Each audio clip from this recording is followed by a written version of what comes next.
요새 이제 제가 이 말씀을 묵상을 하면서 여러 가지로 이제 생각을 하는데요.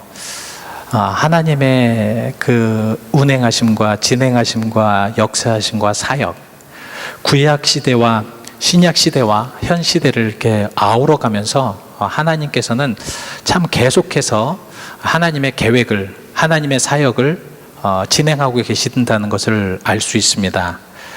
여러분, 우리가 왜 그리스도인인가? 여러분, 왜 우리가 그리스도인이냐면 그리스도인이기 때문에 하나님 말씀 안에서 하나님께서 행하시는 모든 것들을 우리가 체험할 수 있다라는 것입니다. 이것이 굉장히 중요한 말씀이에요. 왜냐하면 우리가 그리스도인으로서 하나님의 말씀에, 또한 하나님의 역사심에, 하나님의 운행하심에 아무 느낌이 없다면 그것은 우리에게는 굉장히 서글픈 이야기가 될 수밖에 없습니다. 근데 그 하나님의 진행하심을 참 막는 것들이 너무도 많잖아요. 그죠? 우리가 이 세상을 살면서 시간이 바쁘다고, 또는 여건이 안 된다고, 주변의 상황들이 너무 어렵다고. 저는 요새 우리 연애에서 되어지는 모든 일들을 보면서 참 많이 가슴 아파하면서 기도합니다. 이 악한 세상에서 참 잘 살기가 어렵고 바로 서기가 참 어렵겠구나라는 그런 생각을 갖고 있습니다. 그러면서 제가 중점으로 기도하는 게 있어요. 그것이 무엇이냐면, 우리 교인들도 마찬가지지만 우리 정말 모든 교회들, 세상에 있는 모든 교회들과 세상에 있는 모든 성도들이 하나님 은혜 안에 살게 하옵소서. 하나님 은혜 안에 거하게 하옵소서. 하나님의 은혜 안에 거해야지 볼 수가 있습니다. 하나님의 은혜 안에 거해야지만 우리들의 모든 삶 가운데서 역사하시는 하나님을 체험할 수가 있기 때문에 우리는 진정으로 하나님의 은혜 안에 거해야 되겠다. 그런데 이 은혜를 방해하는 것이 무엇인가 하면 이 교만한 것들과 특별히 부정적인 것들입니다. 그래서 이 하나님의 은혜 안에 거하게 하는 모든 것들을 이렇게 막고 더 이상 가지 못하게 하고, 거기에서 멈추게 하고, 아니면 뒤로 후전하게 하고, 신앙생활을 하지 못하게 하는 그런 것들이 너무도 많다라는 것이죠. 그렇기 때문에 우리는 하나님의 은혜에 더욱더 간절히 간구하면서 있어야 합니다. 세상에 많은 그런 되어지는 일들을 보면서 저는 참 어렵다, 힘들다라고 보지만, 어렵고 힘든 그런 상황 속에서도 하나님의 은혜와 하나님의 역사만 있으면 우리가 할 수 있거든요. 여러분, 하나님의 은혜는, 우리가 하나님의 은혜가 있다면 겸손해질 수 있기 때문에 가능하다는 거예요. 하나님의 은혜가 있다면 믿음이 있기 때문에 가능하다는 것입니다. 여러분, 잘 한번 생각해 보시죠. 겸손이라는 것이 무엇이냐면, 제가 한번 이번에 기도를 하면서 생각해 보시죠. 겸손은 왜라는 그런 의문형에서 어떻게라는 진행형으로 발전되는 것이 아닌가, 이렇게 생각이 됩니다. 우리가 겸손하지 못하고 교만하면 항상 왜라고 합니다. 왜 하나님은 우리를 이곳에 이렇게 고통을 받게 하셨을까? 왜 하나님은 나를 세상에 보내셨을까? 왜 하나님은 나를 이 지경으로 만드셨을까? 왜 하나님은 이런 상황 속에서 나를 이렇게 고통 속에서 이렇게 건져주시지를 못하시는 것일까? 왜? 계속해서 왜 하나님께서는 애굽에서 우리를 끄집어내셔가지고 이렇게 고통을 주셨고, 왜 하나님께서는 우리를 광야 생활을 통해서 이렇게 고통을 주셨으며, 왜 하나님께서는 이 세상에서 나를 이렇게 살면서 이런 사람들 만나고, 이 나쁜 사람들도 만나고, 이렇게 어려운 사람들 만나서 이렇게 고통을 주실까라고 생각을 합니다. 그러나 겸손하고 또 하나님의 은혜 가운데 있으면 어떻게 하는 삶의 프로세스로 변하게 된다는 거죠. 그래서 어떤 상황이 뜩하면 이걸 어떻게 우리가 해나갈 수 있을까? 그렇지 않습니까? 어떤 문제가 생기면 그것을 왜라는 것보다 어떻게 보면 그 어떻게 되는 모습 속에서 우리는 어떻게 그렇게 그것을 해결해 나갈 수 있는 것을 보여질 수가 있다라는 말씀입니다. 그래서 하나님의 은혜가 필요하다는 거죠. 여러분, 사도 바울 선생님은 고린도 교회에서 얘기를 하면서 고린도 교회 성도들을 보면서 참 고린도 교회가 참 어렵고 힘든 가운데 있어요.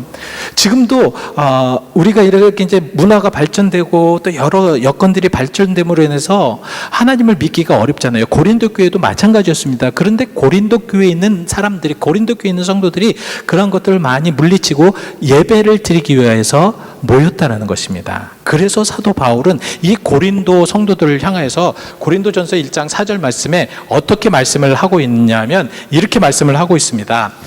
그리스도 예수 안에는 너희에게 주신 하나님의 은혜로 말미암아.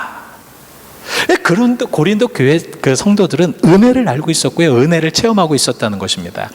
은혜에 대해서 은혜가 무엇인지를 그들은 알면서 체험하고 그러면서 하나님의 은혜를 그렇게 깨닫고 나니까 바울이 봤을 때 고린도 교회에 있는 많은 사람들이 그래서 그 하나님의 은혜에 감사를 하면서, 물론 이제 그 가운데 분열도 있었고요, 그 가운데 여러 가지 그런 어려움도 있었고 또 물질로 인하여서 또 먹는 것으로 인해서 많은 그런 어려움도 있었지만 바울이 보았을 때는 그런 모든 것들 가운데서도 하나님의 은혜로 너에게 감사할 수밖에 없다. 그래서 우리는 이렇게 감사하고 하나님의 은혜에 있어야 되는데 그 하나님의 은혜를 또 하나님의 역사하심을 깨닫지 못하고 교만한 그런 삶 속에서 살아갈 수밖에 없는 이유가 하나님의 은혜뿐만 아니라 여러 가지 상황 속에서 우리가 그것을 깨닫지 못하는 경우가 많습니다. 특별히 가만히 보면 우리가 이스라엘 백성들의 그러한 그 광야 생활을 보면서 우리도 광야 생활을 하면서 우리들의 모습이나 우리들의 여건이나 우리들의 생각들이 이 이스라엘 백성들과 비슷한 경우가 너무도 많이 있습니다. 사실 우리 불평불만 많이 하잖아요. 저도 목사지만 가끔가다 불평불만 합니다. 왜 안 하겠어요?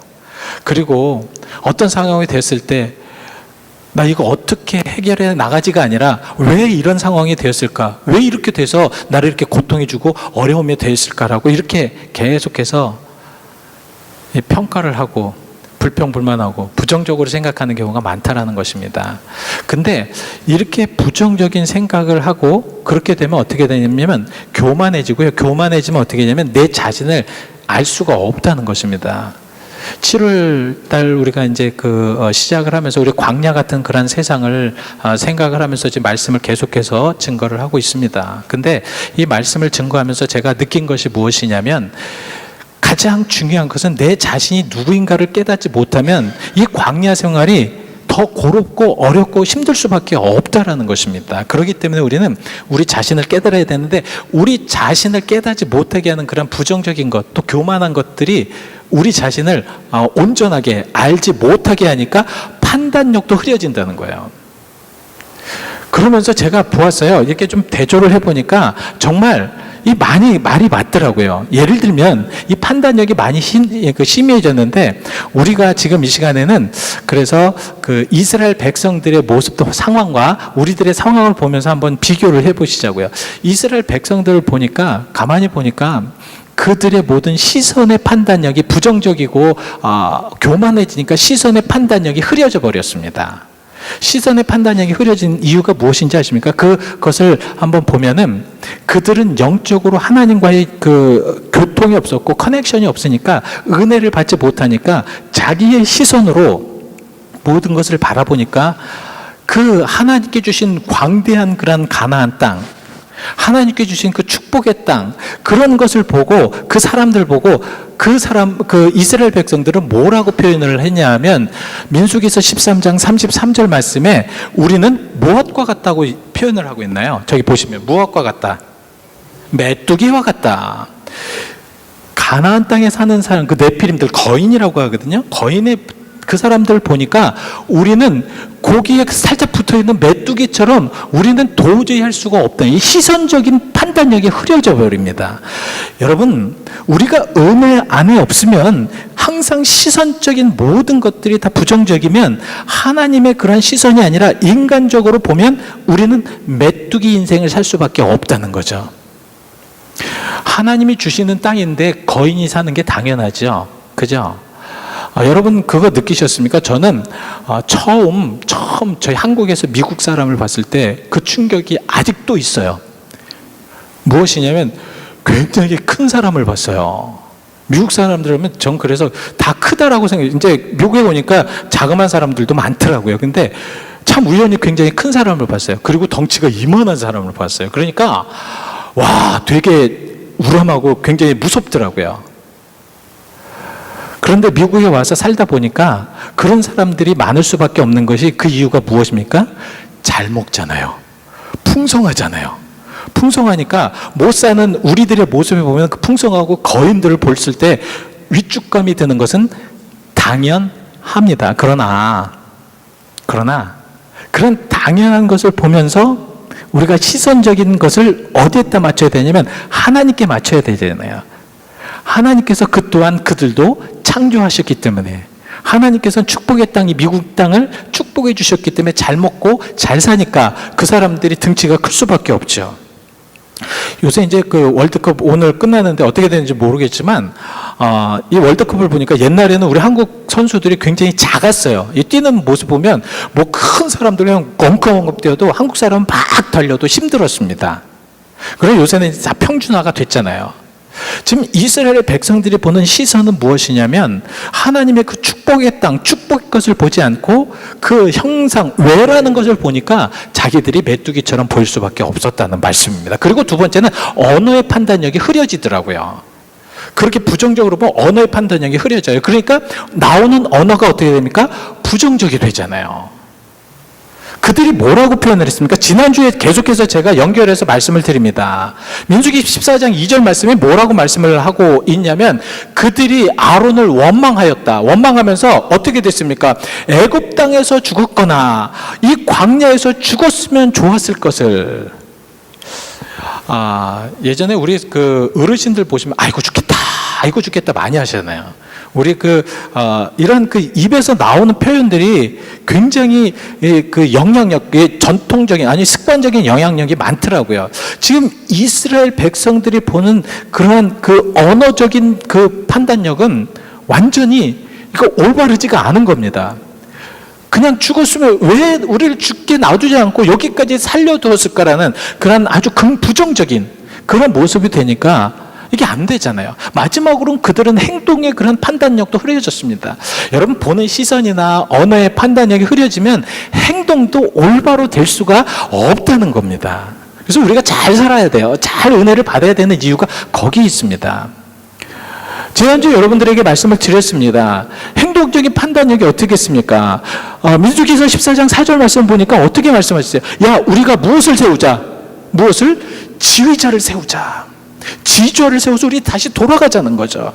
이 행동력의 그 판단력이 흐려지니까 앞으로 가야 될 사람이 왜 뒤로 가냐고요. 앞으로 행진해서 가나안으로 가야 되는 사람들이 왜 지휘관을 세워서 애굽으로 가자고 하는 거야. 이것은 다 우리들의 모든 그러한 하나님의 은혜가 없는 그러한 삶 속에서 굉장히 모든 것이 흐려져 있는 삶 속에서 나타나는 현상이기 때문에 그렇다는 거예요. 근데 우리는 여기에서 왜 그들이 교만할 수밖에 없었는가를 찾아내야 됩니다. 그죠? 왜 저런데 상황이 그런데 왜 교만하다고 얘기하는가? 왜냐하면 이 교만이라는 것이 그 신앙적인 교만의 그런 데피니션이 뭐냐면 하나님이 없어도 된다는 것이 교만한 것입니다. 내가 잘나가지고 내가 정말 모든 것을 다 할 수 있고 이력서에서 사람들 위에 서려고 하는 것도 교만한 것이지만 신앙적인 데피니션, 신앙적인 정의는, 교만이라는 정의는 내 모든 삶과 내 모든 것들이 시간 속에서 하나님이 없어도 나는 잘 살 수 있다는 것이 진정한 교만이라는 거예요. 이렇게 교만이 되니까 어떻게 돼요? 그들을 그동안 만나와 메추라기를 먹으셨던 하나님, 이렇게 교만이 되니까 홍해를 건너셨던 하나님, 이렇게 교만하니까 구름 기둥과 불 기둥으로 인도하셨던 하나님을 잊어버린 겁니다. 거부해버린 거예요. 그러니까 하나님의 그 만나와 메추라기로 홍해를 건너시고 정말 기둥과 불기둥으로 역사하신 그 하나님의 약속의 말씀을 전해주는 누구요? 여호수아와 갈렙에게. 여러분 한번 민수기 14장 10절에 뭐라고 말씀하십니까? 그들을 어떻게 하려고 해요? 죽이려고 합니다.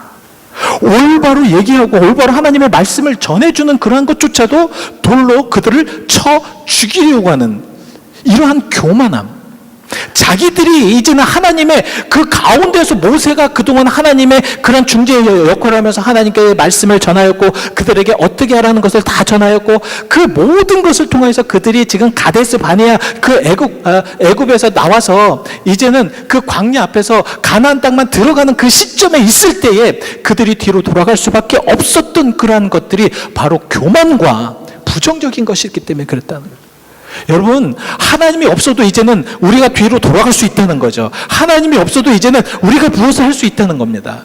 이러한 교만함 때문에 이스라엘 백성들은 실패할 수밖에 없었다는 것입니다. 근데 하나님도요, 이스라엘 백성뿐만 아니라 하나님도 이 교만한 자들을 되게 싫어하십니다. 그래서 야고보서 4장 6절 말씀에 뭐라고 말씀을 하고 있느냐면 하나님은 그 교만한 자를 뭐라고 표현을 하고 있습니까? 그런 교만한 자를 어떻게 했다고? 물리치셨다고. 여러분이 물리치셨다는 것이 무슨 용어인지 아십니까? 이거 어느 때 쓰는 용어냐면 군사용어예요. 군사용어입니다. 군사용어라는 것이 무엇입니까? 적을 물리친다라는 그런 의미에서 쓰는 저 의미가 사용됩니다. 그건 무엇입니까? 교만한 자를 하나님께서는 적으로 생각하는 것이죠. 그래서 베드로전서의 말씀에서는 베드로는 하나님께서는 교만한 자를 대적하신다라는 표현도 나옵니다. 그만큼 하나님께서는 교만한 자에 대해서만큼은 물리치시고 더 이상 할 수 없도록 패망시키십니다. 그래서 잠언서 16장 18절에는 뭐라고 합니까? 교만은 패망의 무엇이다? 선봉이다. 이것은 무슨 말씀이냐? 교만한 자들은 가장 먼저 패망할 수밖에 없다. 교만한 자는 가장 먼저 패망할 수밖에 없다. 그래서 우리는 하나님의 은혜로 들어가야 된다는 것입니다. 하나님의 은혜로 들어가기 위해서 우리는 어떻게 되냐면 하나님의 은혜가 떨어지는 곳에 있어야 된다는 거죠. 그렇죠? 그럼 이제 그것이 방법이 될 수 있습니다.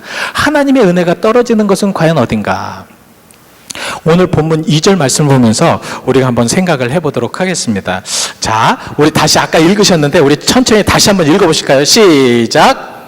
내 하나님 여호와께서 이 40년 동안에 내게 광야 길을 걷게 하신 것을 기억하라. 자, 이는 너를 낮추시며 너를 시험하사 내 마음이 어떠한지 그 명령을 지키는지 지키지 않는지 알려 하심이라. 자, 40년 동안을 광야 생활을 시키신, 다시 이제 그 이스라엘 백성들을 이 가데스 바네아라는 그런 광야에서 다시 가나안 땅으로 가지 못하고 이제는 광야 생활로 이제 쫓겨났습니다. 광야 생활을 40년 동안 하면서 하나님께서 그 이유를 말씀을 하고 계세요. 그 이유가 뭐라고 말씀하셨죠?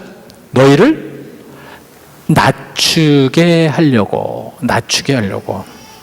그들은 조금만 뭐라고 하면 하나님 없어도 된다는 민족이었어요. 조금만 뭐라고 하면 불평과 불만을 하는 민족. 여러분, 불평과 불만을 왜 합니까? 내가 중심이 돼서 내 기준에 딱 보니까 그게 안 되니까, 내 뜻대로 안 되니까, 내 마음대로 안 되니까 자꾸 막 부정적으로 불평과 불만 쏟아놓는 거예요. 막 불평과 불만 쏟아놓고 하나님이 하실 일 가운데서도 하나님이 어떻게 하셔요? 가나안을 주시는 거 아닙니까? 가나안을 주신다고 약속하셨잖아요. 그죠? 가나안에 들어가라고 약속하셨지 않습니까? 여러분, 세컨 제너레이션, 이 이스라엘의 이집트 출애굽의 세컨 제너레이션이 그 여호수아를 중심으로 해서 그 가나안 땅을 들어가는 모습을 보면 여러분들 아십니다. 그들은 순종을 해서 무조건 겸손하게 하나님의 말씀을 따르면 그 승리하였습니다. 그죠? 여러분, 여리고성을 막 그냥 하실 때 하나님께서 뭐라고 하셨습니까? 가서 막 내가 그냥 천둥과 번개를 줄 테니까 너희들 가서 해라, 그러지 않으셨잖아요. 순종하게 처음에 하셨잖아요. 여러분, 한번 생각을 해보십시오. 말도 없이 그냥 한 바퀴 돌고 끝내라. 우리 같으면 화날 거예요. 그죠? 화낼 겁니다. 아마. 하나님 장난하시는 겁니까? 뭐 저희하고 좀 한번 해보시자고 하는 것입니까? 그냥 돌라고요? 웃기지 마십시오. 어떻게 이걸 돌아서 뭘 하겠다는 겁니까? 우리들의 지금 제 이 표현의 말이 우리들의 입술의 말입니다. 지금 우리들의 입술의 말이라는 거예요. 그러나 그들은 성경에 보면 한 번도 불평과 불만하지 않았습니다. 아마 퍼스트 제너레이션들은 엄청났을 거예요. 그죠? 한 바퀴 돌면서 다 회의를 모였을 겁니까? 야, 우리 지금 이거 잘하고 있는 거냐? 왜 우리가 이렇게 하고 있는 거지? 왜 하나님께서 우리를 이렇게 하는 거지? 왜 이렇게 우리 상황을 이렇게 만들어서 고통을 받는 거지? 라고 했을 것입니다. 그러나 세컨 제너레이션은 그냥 순종했습니다. 여러분, 하나님의 은혜 안에 있어야 될 이유가 뭔지 아십니까? 바로 이겁니다. 교만한 나의 마음, 나의 모습들이 하나님 은혜 안에는 다 보여요. 교만한 것들이 다 보입니다. 내가 그동안 얼마나 잘못 살았던 것을 다 볼 수가 있습니다. 다 볼 수 있으니까 하나님 은혜로 들어가서 하나님을 만나고 말씀대로 사라지면 어떻게 돼요? 그래서 변화되는 거거든요. 제가 시간이 없어서 말씀을 못 드리지만 이 바울의 변화를 한번 보십시오. 놀라운 변화 아닙니까? 놀라운 변화잖아요. 그래서 바울은 완전히 복음에 미쳐버린 그런 변화된 사람으로 바뀌어지지 않습니까? 우리가 하나님의 은혜 안에서 살아서 우리가 변화되지 않고 계속해서 똑같은 그런 불평과 불만으로 또 우리들의 모습들이 그런 삶을 살아간다면 우리는 아마도 여러분들은 영원한 가나안 땅 새 예루살렘에 들어가지 못하기 때문에 지금 오늘 우리에게 주신 하나님의 말씀은 중요할 수밖에 없다라는 거죠. 자, 근데 그 은혜가 어디 있느냐? 은혜는 어디에 있습니까? 여러분, 은혜가 어디 있나요? 여러분, 은혜가 어디 있습니까? 우리가 잘 되고 막 그냥 풍성이 되고 막 하나님의 그런 축복을 받아서 높아질 때 하나님의 은혜가 있습니까? 아니더라고요. 고통 속에 은혜가 더 많은 거 아시죠? 내가 힘들고 어려울 때 하나님 앞에 무릎을 꿇었을 때 그때 주시는 은혜가 더 많은 거 아시죠? 그래서 은혜라는 것은 낮은 곳에 있다는 거죠. 지금 저 40년 동안 그들을 낮추시게 하기 위한 하나님의 그런 방법은 무엇이냐면 그들은 하나님의 은혜를 줘도 교만하고 부정적인 마음이기 때문에 그 은혜를 받아들이지를 못하는 민족이에요. 예? 여러분, 홍해를 가르신 하나님, 홍해를 가르시는 모습 속에 그 홍해의 그 길바닥을 걸어가면서 그들은 하나님께서 이 모든 것을 갈랐다는 그런 체험을 하고 돌아간 사람입니다. 3일이 지난 후에 마라라는 곳에서 우물을 발견했는데 물이 너무 써요. 그러니까 또 불평불만하면서 난리가 난 겁니다. 그게 단물로 바꿔주시니까 그 물 마시고 또 좋아했지 않습니까? 아무리 많은 경험과 기적과 이적을 행하여도 변하지 않았던 민족, 은혜를 계속 하나님께서 주려고 준비하고 깨닫게 하고 모세를 통하여서 정말 많은 것들을 준비하여서 신의 산을 데리고 올라갔는데 그 모세가 내려오지 않는다고 해서 금송아지를 만들어서 그곳이 하나님이라고 섬겼던 그러한 민족. 그래, 하나님은 뭐라고? 답답하니까 야, 내 민족에 한번 가. 나의 민족이 아니라 모세 네 민족에 한번 가봐라. 지금 어떻게 행하고 있는지. 변하지 않는 민족, 이러한 민족이 하나님의 그 위대한 원대한 광대한 그러한 계획을 이해할 수 있을까요? 여러분, 이해할 수 있었을까요? 못했겠죠. 왜 못했습니까? 은혜가 없으니까. 은혜가 없으니까. 은혜라는 게 무엇이냐면요, 하나님께서 하신 일을 보면서 감격하는 게 은혜잖아요. 그렇지 않습니까? 여러분, 오늘 여러분들 심령 속에 은혜가 있으십니까? 은혜가 있으세요? 은혜가 있는 분들에게는 낮아지는 그런 역사가 일어나기를 축원드립니다. 낮아져야 돼요. 저는 이렇게 생각해요. 인간이 어디서부터 어디까지 낮아져야 되는가? 인간이 온 곳으로부터 낮아져야 됩니다. 인간이 어디서부터 왔나요? 하나님께서 인간을 딱, 아담을 하늘나라에서 딱 만들어가지고 천사처럼 딱 만들어서 멋지게 만들어가지고 따다단 하면서 딱 하늘로서 내려와가지고 땅에 딱 두셨나요? 어떻게 만드셨습니까? 창세기 2장 7절 말씀에 뭐라고? 흙으로 사람을 지으셨다. 흙이 있는 곳이 어디입니까? 흙이 있는 곳이, 흙을 여러분들 나무에서 딱 따시나요? 흙을? 아니면 하늘에서 비처럼 내리시는 게 흙인가요? 아니죠? 흙은 어디에 있습니까? 땅에 있습니다. 땅은 어딘가요? 가장 밑바닥입니다. 밟히기도 하고 모든 쓰레기, 온갖 잡동사니를 다 하는 그러한 참 모든 것들을 받아들여야 되는, 오물이든가 모든 것을 받아들여야 되는 가장 낮은 곳이 바로 땅입니다. 그러나 이 땅을 통하여서 하나님은 우리를 창조하신 이유가 우리가 그곳에 있어야지만 하나님의 은혜가 온전해지기 때문에 그렇다는 거예요. 그곳에서 하나님이 사람을 창조하셨을 때 하나님께서 그 사람들 보면서 뭐라고 했습니까? 심히 좋았더라. 근데 그 땅에서부터 이제 좀 교만해지고 또 자기들이 살다 보니까 높아지고 그러다 보니까 하나님을 배반하기 시작해서 사랑과 아들, 그러니까 하나님의 아들들과 사람들의 딸들이 같이 함께 모여서 하나님을 배반하고 하나님을 온전하게 섬기지 못하여서 하나님께서 한탄하신 모습이 나옵니다. 인간은요, 땅으로 낮아져야 됩니다. 낮아질 때 하나님의 큰 역사는 일어나는데요. 그 유대인들의 속담에 이러한 말이 있습니다. 지식과 물은 높은 곳에서 낮은 곳으로 흐르게 돼 있다. 그거 맞는 것 같아요. 그죠? 우리가 어떤 지식을 갖기 위해서 누가 이제 어떤 얘기하잖아요. 그럼 그 지식을 알고 있는 사람들은 귀를 막아버려요. 왜 막습니까? 나는 너보다 더 잘 안다라고 그러죠. 나는 너보다 더 잘 알기 때문에. 그래서 어떤 지식이나 어떠한 상황들을 서로 얘기했을 때 사실 이 교만한 이들은 절대 듣지를 않습니다. 절대 안 들어요. 마음이 병든 이들도 안 듣습니다. 그래서 이 사도행전에 보시면 7장에 보시면 이거 그 스데반 집사님 말씀을 막 하셨을 때 그들이 마음에 찔려서 뭐라고 표현이 되어 있습니까? 뭐라고 표현이 되어 있어요? 귀를 막았다라고 표현이 되어 있습니다. 그러니까 은혜의 말씀도 귀를 막아가지고 안 들리게 만든다는 겁니다. 그러니까 이 낮아지지 않으면 쏟아지는 지식이나 쏟아지는 물을 받아들일 수가 없어요. 땅에 있어야지만 그 쏟아지는 모든 물을 담을 수 있잖아요. 그렇죠? 중간에 있어서 그 물을 담으면 자기 한 개밖에 담을 수가 없습니다. 그러나 땅에 있으면 쏟아지는 모든 물들을 다 담을 수가 있습니다. 낮아지면 낮아질수록 하나님의 말씀이 많이 담아진다는 얘기입니다. 그래서 그 은혜로 우리는 낮아져야 된다는 말씀입니다. 예수님도 낮아지셨어요. 저는 왜 예수님이 승천하셨던 것처럼 아니면 엘리야처럼 그 불병거를 딱 하늘에서 딱 타고 내려오셔서 응애응애하는 그런 아이라도 딱 내려오셔서 세상을 다스리지 않고 왜 가장 낮고 낮은 그 베들레헴의 한 마구간에서 그렇게 태어나실 수밖에 없었을까? 낮음으로부터 시작을 하셨다는 겁니다. 낮음으로 시작이 돼야지 품을 수가 있기 때문에 그래요. 우리가 사람을 뽑지 못하는 이유가 낮아지지 못하기 때문에 그렇다는 겁니다. 낮아져야 돼요.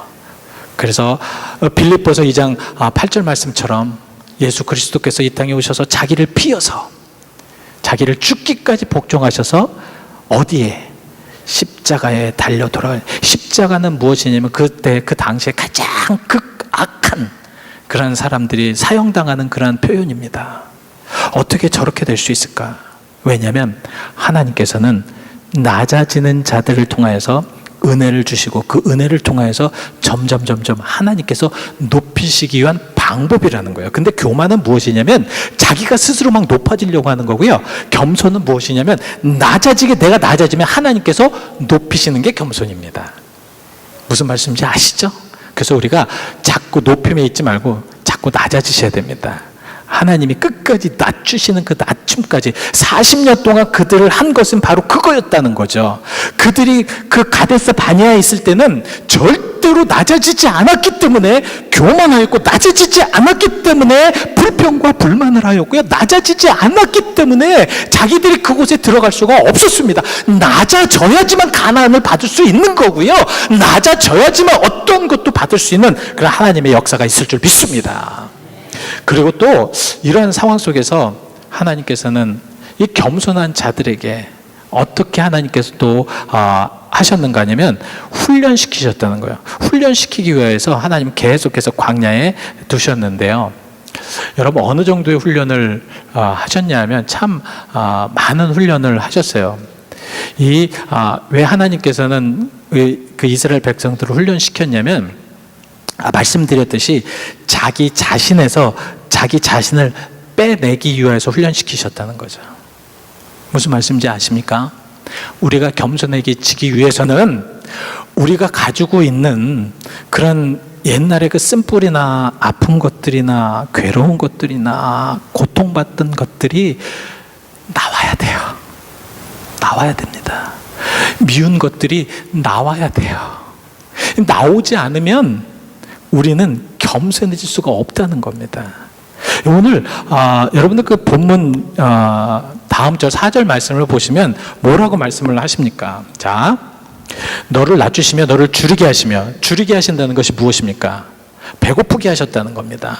그 너를 알지 못한 내 조상도 알지 못하여 만나를 내게 먹이신 것처럼, 그렇게 하나님께서 하나님이 하시는 일들을 다 알도록 만드시겠다는 겁니다. 낮아질 때, 너를 낮추어졌을 때 배고픈 거를 알게. 여러분, 지난번에 말씀을 드렸죠?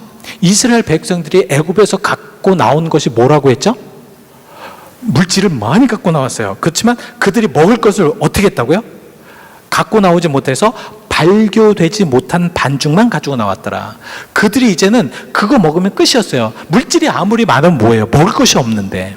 그러나 하나님께서는 그들조차도 먹이시겠다라는 말씀입니다. 왜 먹이시겠냐면 그런 상황을 통해서 자기가 하나님이신 것을 나타내 보이시려고 하시는데, 그것을 하나님이신 것을 나타내 보이기 위해서는 겸손한 자들이 그것을 받아들일 수 있는데, 그것을 받아들이기 위해서 하나님께서는 계속해서 훈련시키시는 거예요. 지금도 우리를 훈련시키신다는 거예요.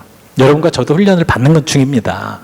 지금 저는 목사로, 저는 여러분들은 또 여러분들 계신 곳에서, 있는 곳에서 지금 계속해서 훈련 받으시는데요.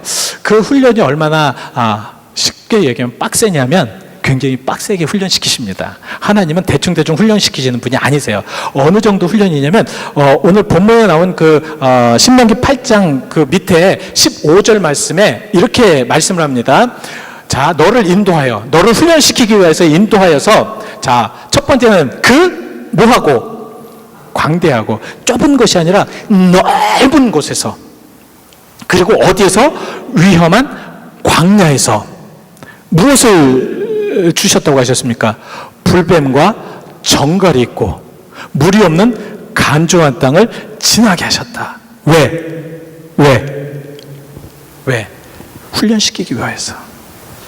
사람이요, 배가 따숩고요, 편안하고요, 아무리 없으면 교만해지게 돼 있고요, 또 그렇게 살면 하나님을 잘 믿질 못하게 되어 있습니다. 그러니까 자꾸 그냥 편안하게 뭐 대충 있다가, 아니면 뭐 그냥 이렇게 있으면 좋겠다, 그냥 여기가 좋사오니 여기서 이렇게 살다가 그냥 주님 오시는 날 가면 좋겠습니다.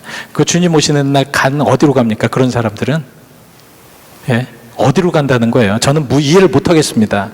근데 정말 빡시게 저렇게 훈련한 정말 넓은 광야. 여러분, 그래서 저는 여러분들 저 말씀을 하면서 그 이스라엘과 한번 가고 싶기도 하고요. 또 제가 있었던 아리조나에 한번 모시고 가고 싶어요. 이 광야를 여러분들이 모르셔서 그래요. 여러분, 그 아리조나는 선인장이 많거든요. 선인장도 여러 가지 있는데요. 이 선인장도 사람 쏘는 거 아십니까? 선인장도 옆에 가면 자기를 보호하기 위해서 사람에게 막 이게 뾰족한 걸 막 쏴요. 자기가 있는 거를. 그래서 그게 살로 들어가면은 딱 들어가면 이렇게 휘어집니다. 안 빠지게. 광야라는 것이 그렇게 척박합니다.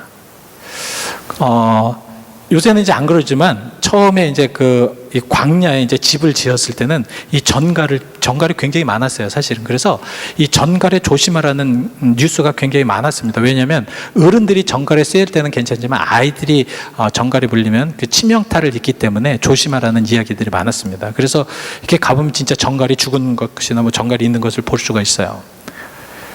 이 전갈이라는 것도 굉장히 무서운 게, 이게 한번 쏘면은 굉장히 아프다고 그래요. 저도 안 써봤지만 엄청나게 아프다. 근데 불뱀은 더 아프다고 합니다. 야, 이것이 인생이 아닌가, 그죠? 어느 때 우리가 인생을 살면서 불뱀에도 막 쏘여보고 전갈에도 쏘여보고 막 그냥 물이 없어서 막 그냥 목매여가지고 답답하기도 하고. 아리조나 법을 여러분들에게 다시 한번 말씀드리겠습니다. 아리조나 법은 그래서 어디를 가나 물을 달라고 그러는데 물을 안 주면 그것도 법에 걸립니다. 물이 있어야 되기 때문에. 그 정도로 굉장히 이 광야라는 것이 척박한 척박한 곳입니다. 하나님께서 왜 이 광야에 우리를 두셨는가? 왜 두셨는가? 왜 두셨습니까?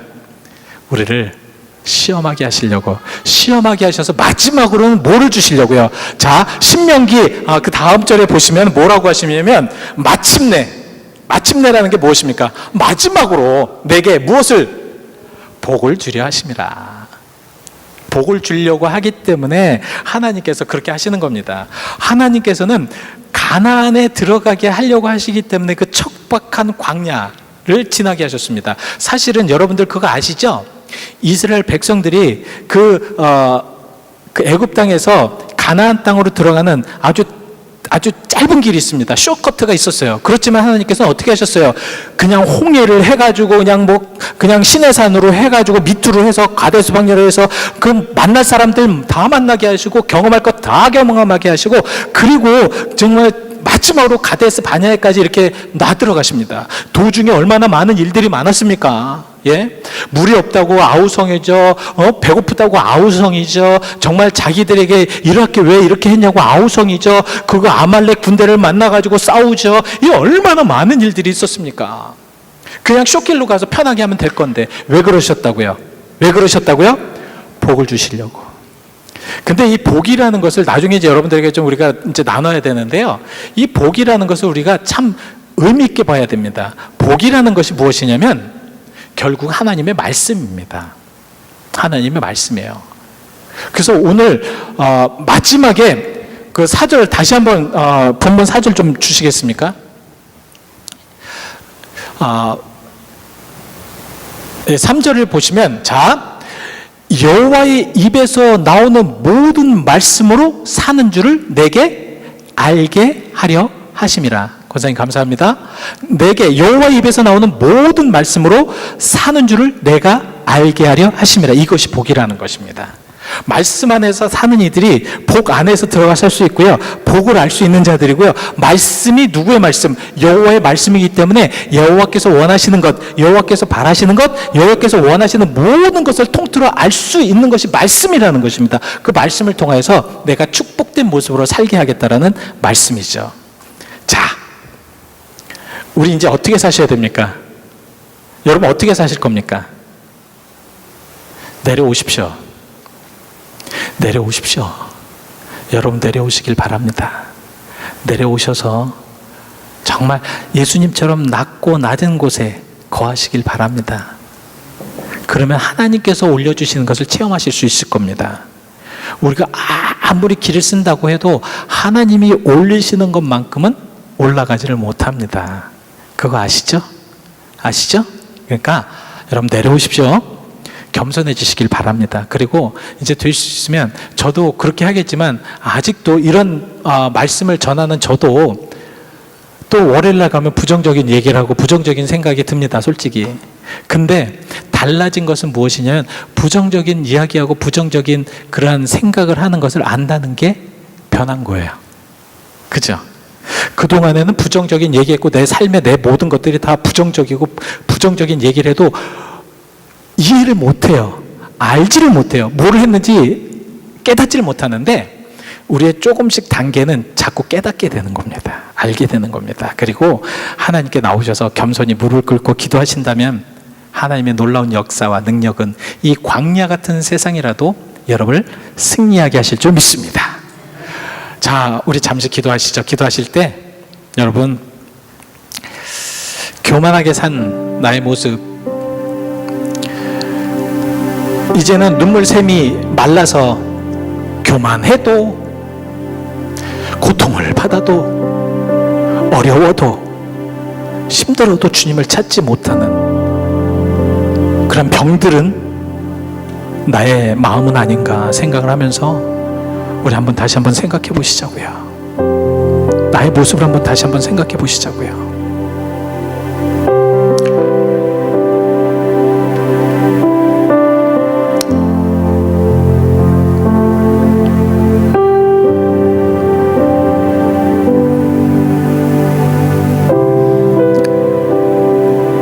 혹시 지금 이 시간에 광야 같은 인생길을 가면서 고단한 인생길이고 오늘도 힘겨운 그런 하루지만 그래도 주님은 나를 아시기에 나의 마음을 터치하시고 이 시간 나의 육체적인 고통이나 영적인 메마름이나 모든 어려움 속에서 있을 때에 성령께서 우리를 터치하심을 원하시는 분들 기도하시기 바랍니다. 분명히 하나님은 여러분들과 함께 하실 것입니다.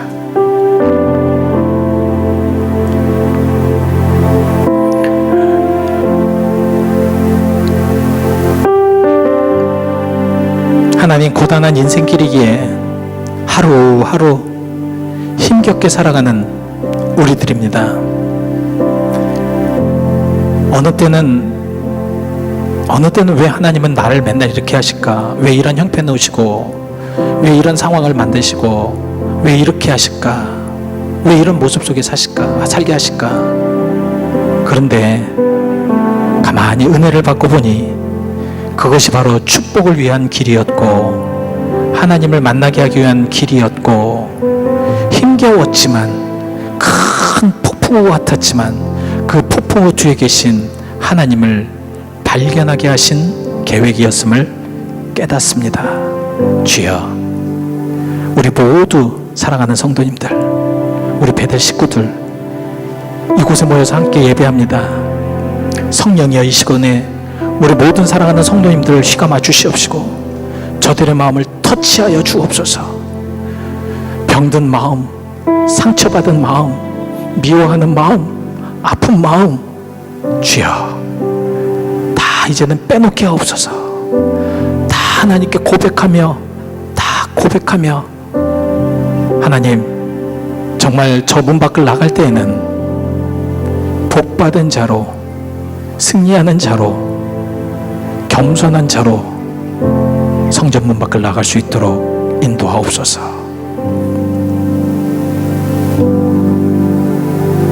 예수 그리스도의 이름 받들어 기도하였습니다.